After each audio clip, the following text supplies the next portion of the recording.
C'est sinistre, votre nid d'aigle, commandant. Avec ce déluge, on peut même pas aller à la pêche. Et à cause de cette flotte, c'est moi qui serai bientôt transformé en poisson d'eau douce.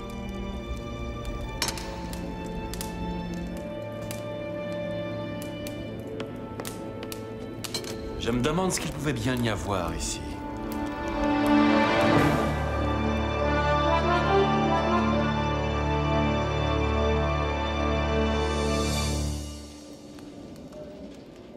Pas question de se balader non plus. C'est aussi agréable que la traversée d'un égout. Manque plus que les fantômes pour qu'on se croie en Écosse. Justement, on dit qu'il y a un fantôme caché ici à Morgar. Non, vous êtes pas sérieux, commandant. Vous dites ça pour me taquiner.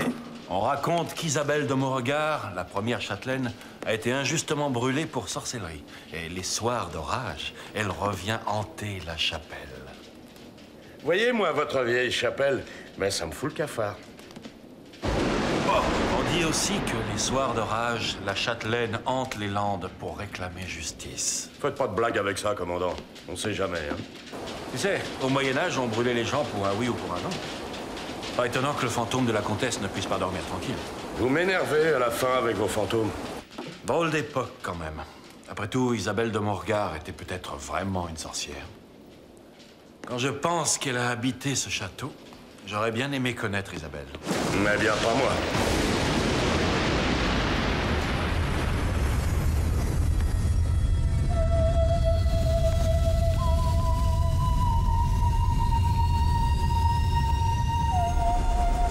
Ça alors, on dirait...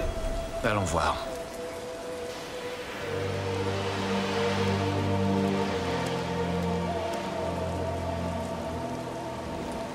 J'ai l'impression que notre ami le colonel Gregg nous rend une petite visite.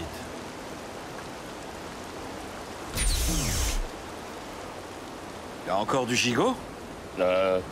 C'est-à-dire que... Je vois. Colonel Gregg? Par les plumes de mes poules, y a personne par ici, commandant. Regarde. C'est bien la patrouille du temps.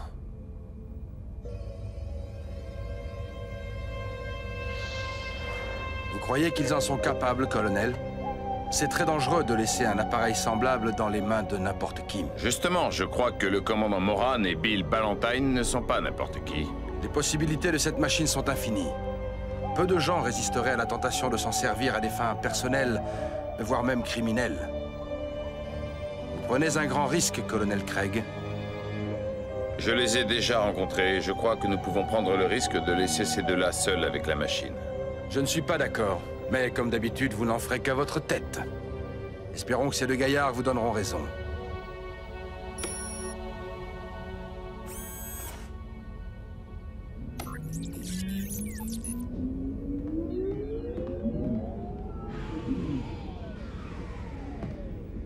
Enfin, commandant. Ne me dites pas que vous avez l'intention de piloter cette espèce de truc. Mais oui.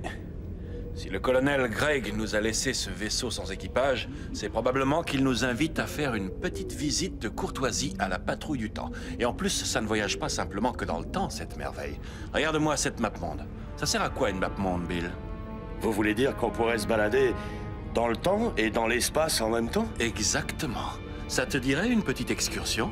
Un peu d'action ne nous ferait pas de mal. Je crois que j'ai trouvé une époque qui t'ira comme un gant, mon petit vieux. Ah ouais?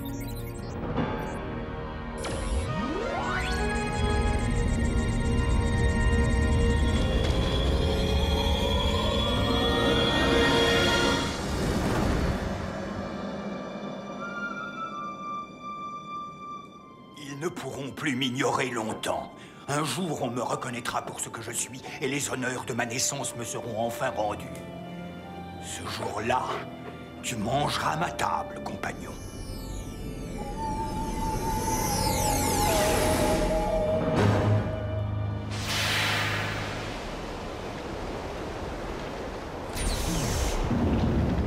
Ah bien, commandant. C'est du tonnerre comme ambiance.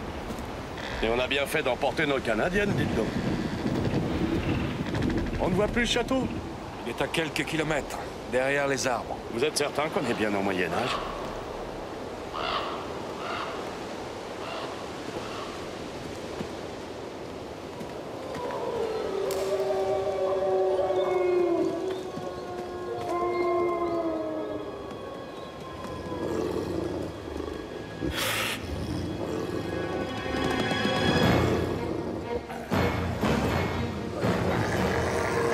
Joli comité d'accueil. Regardez-moi ces bestioles. Et pas une dent qui manque.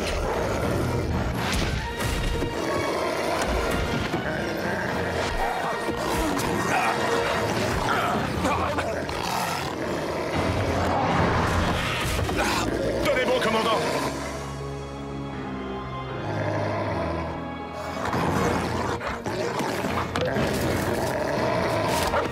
Sale bête!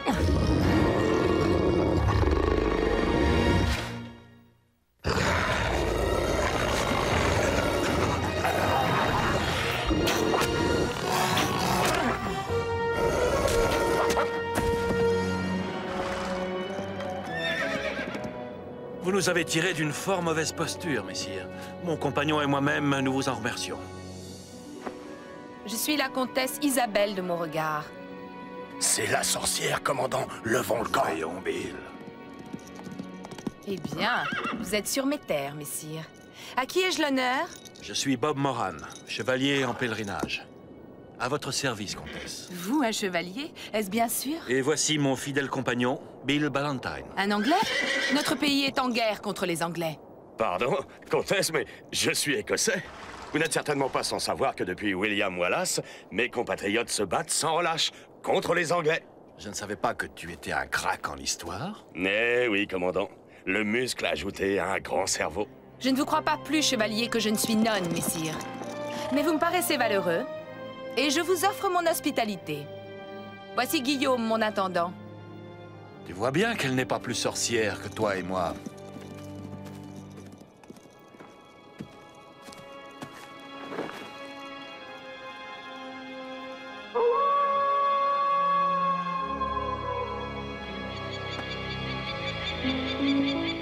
Il a fière allure, ce château. Vous êtes chez moi, messire. Dites donc, comtesse, ils ont pas l'air bien accueillants, vos gardes, là. Ce sont des brigands.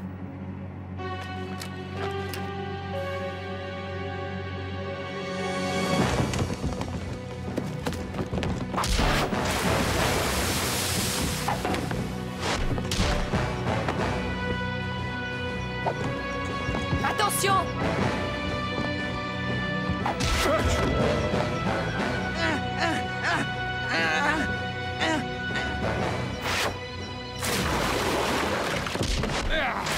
Et voilà le travail. Vous connaissez ces armoiries, comtesse? Ce sont celles de mes cousins.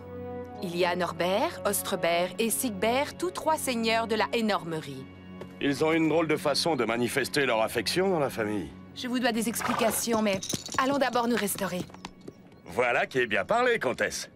Ça n'est pas si mal pour une sorcière. Eh bien, l'ermite, que veux-tu encore? Seulement vous informer que 2 étrangers viennent d'arriver au pays. Ce ne sera pas la première fois. Pourquoi nous déranger en plein repas pour si peu? Ils ont voyagé à bord d'une étrange machine. Et alors? Il n'y a que toi que ça intéresse, pauvre bâtard. Regarde à tes manières, l'ermite. Même s'il est vrai que notre père t'a engendré un soir de beuverie, cela ne fait pas de toi notre égal. Tu restes un bâtard. J'ai vu la comtesse de Beauregard. C'est arrogante. Tôt ou tard, il lui arrivera un malheur, mes frères. Oui, bientôt, nous la ferons condamner pour sorcellerie et brûler vive. Et après, puisque nous sommes ses cousins directs, nous hériterons de son château, de toutes ses terres, sans oublier ses titres de rente. Elle a recueilli les 2 étrangers arrivés aujourd'hui, mes seigneurs, et je peux vous aider à la faire condamner. Quel dommage. Si jeune, si belle. Si tu nous aides à la faire monter au bûcher, peut-être alors pourrions-nous t'anoblir, cher frère. Maintenant dehors, bâtard! Fais ton travail!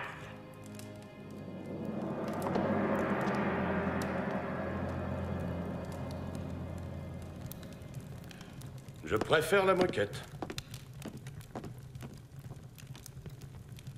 Cette épée est merveilleusement mise en valeur. Vous avez raison d'admirer cette épée. C'était celle de mon père, Hubert de Beauregard. Il la tenait lui-même de son père, qui la tenait du sien. Cette épée a combattu aux côtés du grand Charlemagne lui-même. Dites-nous, qui sont ces hommes qui vous ont attaqué?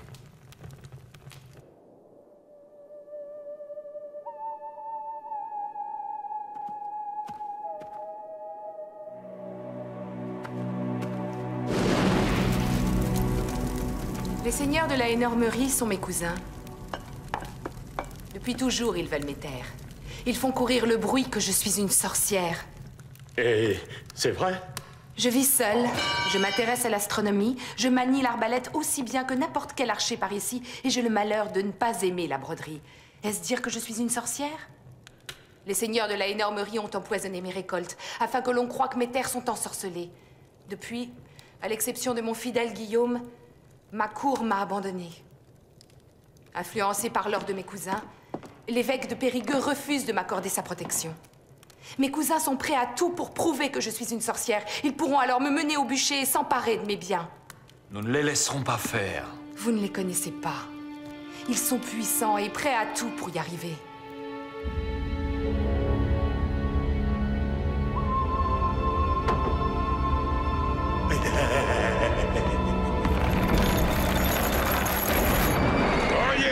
Oyez! Nous avons appris que vous abritez 2 sorciers. C'est faux! Ce sont de nobles gentilshommes, au même titre que vous. Nous demandons la tenue d'un tournoi pour en faire la preuve. Les 2 étrangers contre nous-mêmes, seigneurs de la Énormerie. Oui, oui, le jugement de Dieu. Acceptez, comtesse. Ma parole, elle vous a ensorcelé, commandant. Bon, très bien. Puisque le seigneur accepte, le tournoi se déroulera demain au soleil couchant à la grâce de Dieu.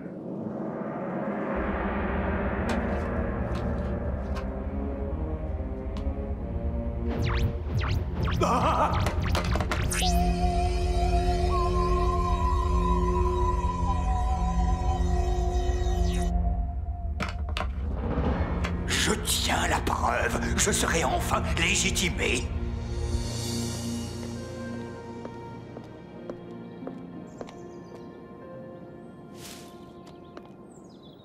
Qu'est-ce qu'on connaît au tournoi, vous et moi, commandant?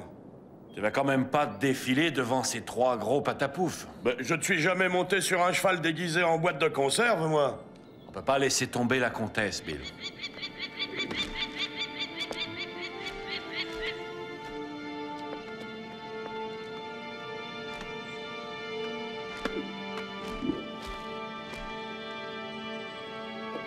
Vous et vos demoiselles en détresse.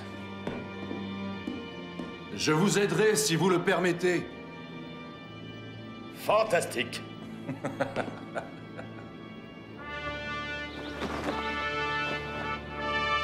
J'étouffe dans cette boîte à surprise, commandant.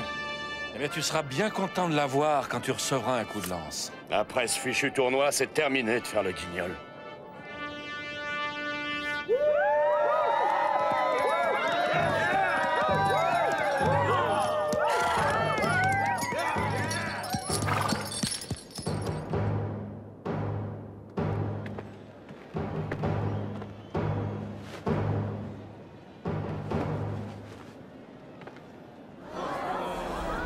commandant!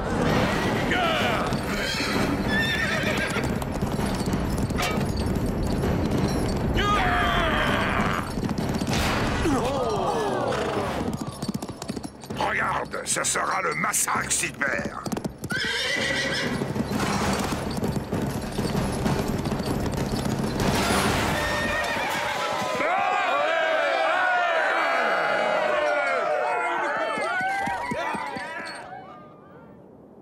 Je l'ai battu grâce à votre foulard, comtesse. Vous êtes doué, commandant.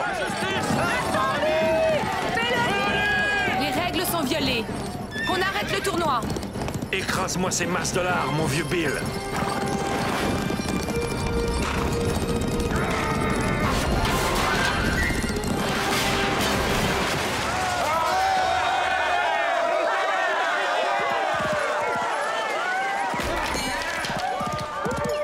Pardieu, vous voyez bien qu'une telle force ne peut venir que d'un démon. Oh, ça fait du bien. Je commence à me sentir à l'étroit. C'est de la sorcellerie. Tant de force ne peut venir que d'un sortilège. Les démons! Nous avons la preuve. Quelle preuve! Cet instrument vous appartient-il, messire?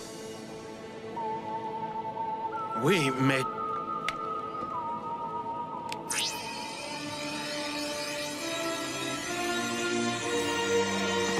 À mort, les sorciers!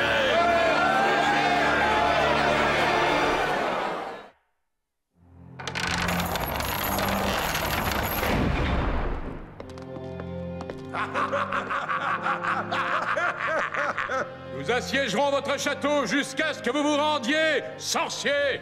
La fin finira bien par avoir raison de vous! Qu'est-ce que c'est que ça? Je vous ai aidé comme convenu. Vous devez maintenant signer le document qui fera de moi votre égal. La démonstration de sorcellerie est maintenant chose faite. Nous n'avons plus besoin de toi, bâtard. Mais c'est grâce à moi que la preuve a pu être faite. C'est moi qui ai trouvé la boîte à feu. Bien dit, l'ermite. Tu as toi-même de fortes tendances à la sorcellerie. File, avant que je décide de t'accuser de complicité.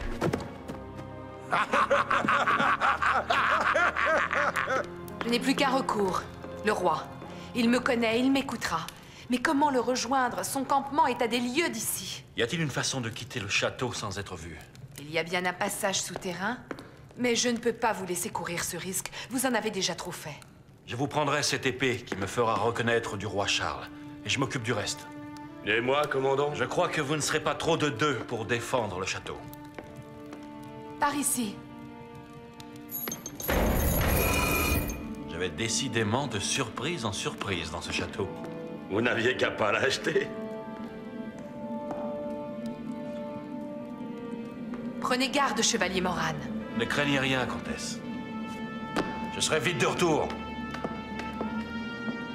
Il n'arrivera jamais à temps. Le chevalier Moran a des ressources que vous ne pouvez soupçonner, comtesse.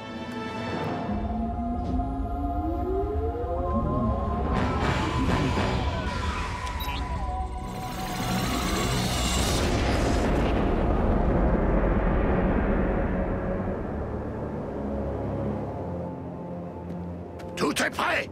À l'assaut!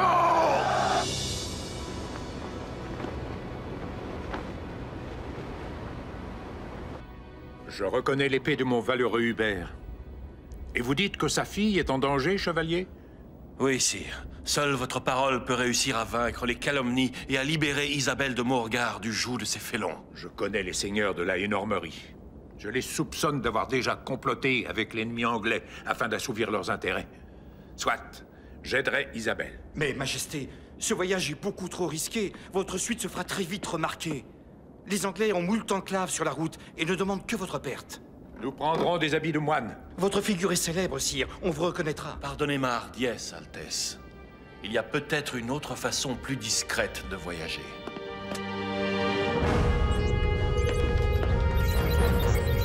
Je ne sais si vous êtes un ange ou un diable, chevalier Moran, mais je vous fais confiance.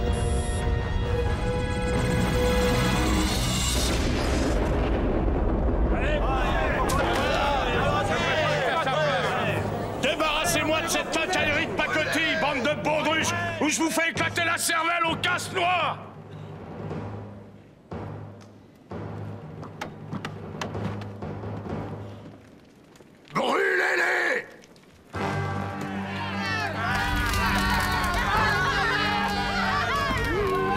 Chevalier Moran!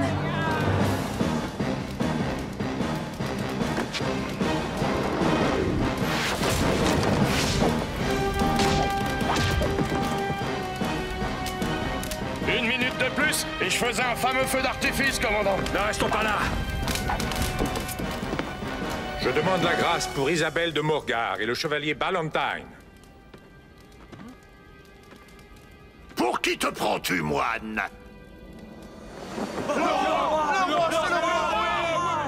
Tu ne me reconnais donc pas, Norbert? Moi, Charles V, roi de France, j'exige que soit levée cette condamnation injuste et que la comtesse de Beauregard ne soit plus jamais importunée de la sorte. Son père a combattu avec vaillance à mes côtés, et je lui dois la vie. Quiconque fera tort à sa fille Isabelle de Morgar fera du tort au roi et sera sévèrement châtié. J'en fais serment.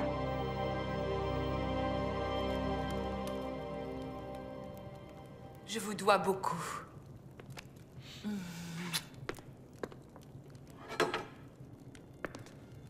L'épée de votre père? Je vous en prie. Vous avez su vous en montrer digne. Acceptez. Mon père l'aurait souhaité ainsi.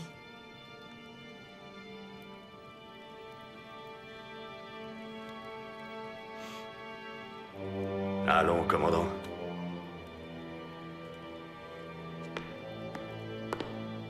Adieu.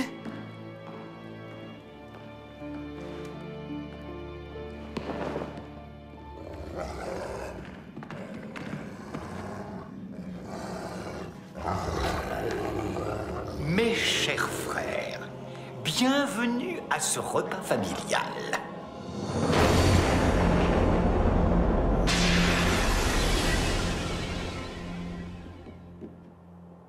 La confiance a parfois du bon, Kurtz. Ravi de vous revoir, mes amis. Vous avez fait un bon voyage? Excellent, colonel. Merci de votre invitation. Désolé de n'avoir pas pu vous prévenir. Mais j'avais fait un pari avec mon navigateur et pour que le pari tienne, il ne fallait pas vous mettre au courant. Et alors, vous avez gagné ce pari?